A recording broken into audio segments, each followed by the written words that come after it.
Anyong chingus. Mga 40 kilometer Medyo ba yung mga 40 kilometers So kahapon nag-South Loop kami. Ngayon, ewan namin kung saan kami pupunta. Pero ready na daw kami. Pati pagkain, nandito na lahat. Bukod sa gas, meron din kaming baon.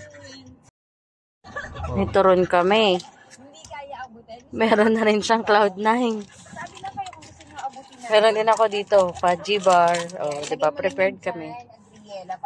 So, let's go! First stop, Walter Mart Makiling. Kasi umaamo yung gas namin. We need to check. After namin i-double check yung gas namin, we decided to go to Los Baños today. Bale, ang dadaanan namin, Matarik ulit. Siyempre, nag-uubos nga kami ng gas, diba? #unlimited gas. Charot!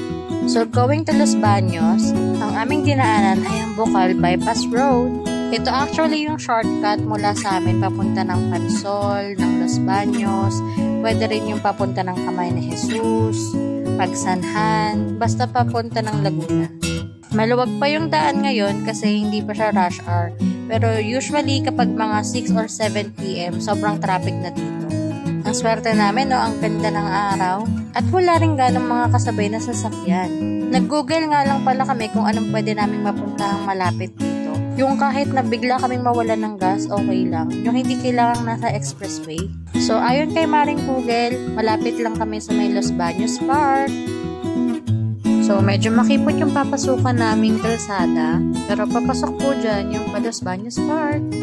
Kailangan maging attentive dito kasi bukod sa makipot, maraming mga nakapark, ay marami rin po mga one-way. Yan, kagaya niya, nakalagay, diba? No entry. So, medyo naligaw-ligaw po kami.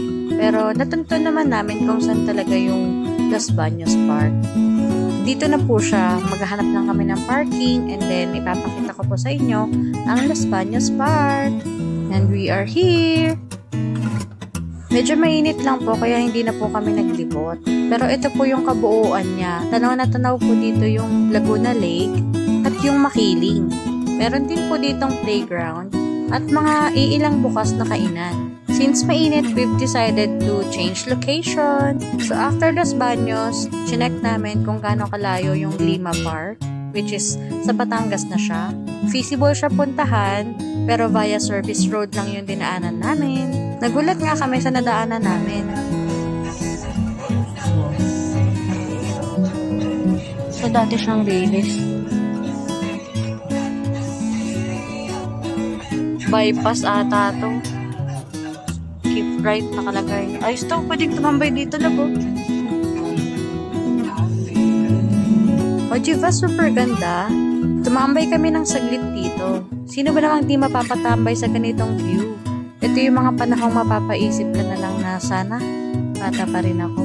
Sarasaranggola lang. #adulting is real. So, after ilang minutes, nag-decide na kaming magpatuloy. Hindi kasi namin alam tong daan na to, so mahirap naman kung dito kami matirikan. Pati dumaan kami dito habang maaga pa, habang may araw pa. Parang nakakatakot na kasi kapag madilim na. Parang walang mga street lights. Kung kahapon, Taal Lake yung nadadaanan namin, dito naman, puros palayan. Busog na busog yung mata namin dito sa view. Napababa pa nga ako ng bintana para makita ko yung natural na view.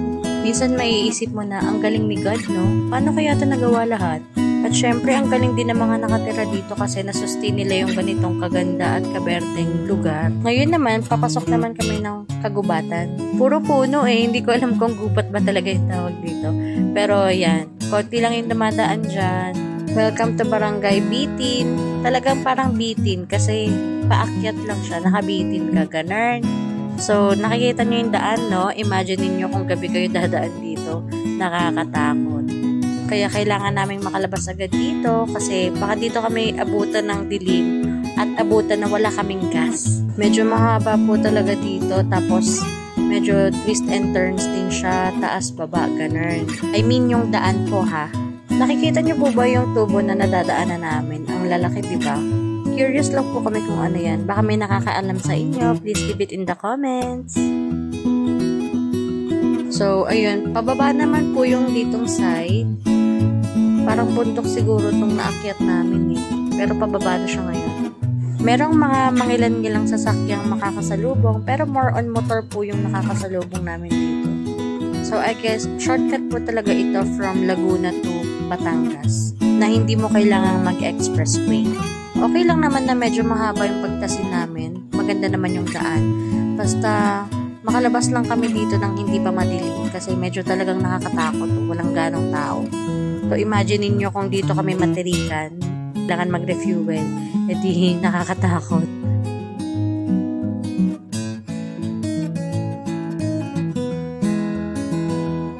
Sa wakas, nasa residential area na kami. Meron na mga kabahayan at mga tao. At according kay Maring Google, malapit na kami sa Batangas. Charan! Welcome to Santo Tomas!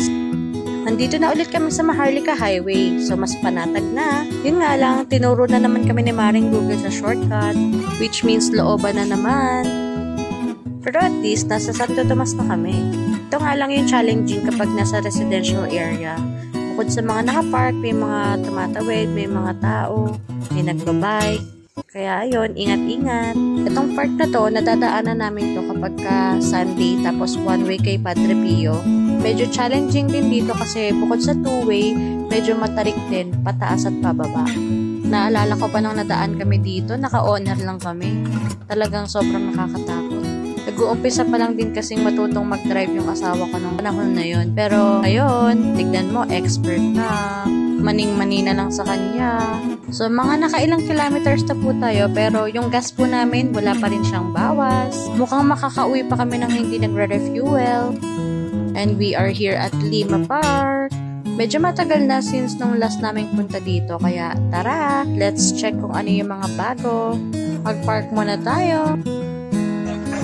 Ilang kilometers yung inana natin? 100? 100 lang. Ay, 50 lang ba? Yung kilometers na kinain natin. Pero, may gas pa rin. May gas pa rin. Ilang bar? Ilang bar? Makakauwi pa kami na ito. Nilibot na naman kami bukas na ito. Nagpahinga muna kami dito. Ito, bagong kainan. Maliwag na mula.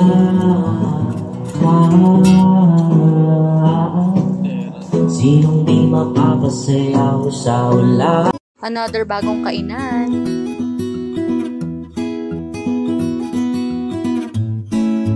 Gabi na, so we decided to go home. At meron pa rin po kaming gas. So I guess bukas dilibot ulit kami.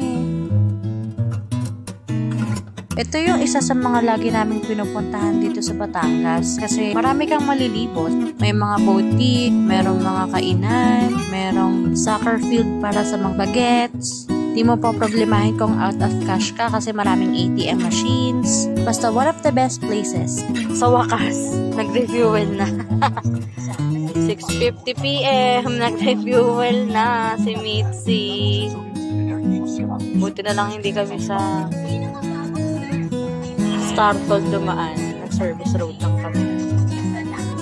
So, ayun na nga po. Nag-refuel na si Mitzi. Pero, warning pa lang po yun. Meron pa po kaming 1 bar. After makonsume yung 1 bar, meron pa po kaming reserve na 5 liters. Kaya, ayun, hindi pa rin po kami makakapag-refuel. Refuel update po sa next video. Annyeong!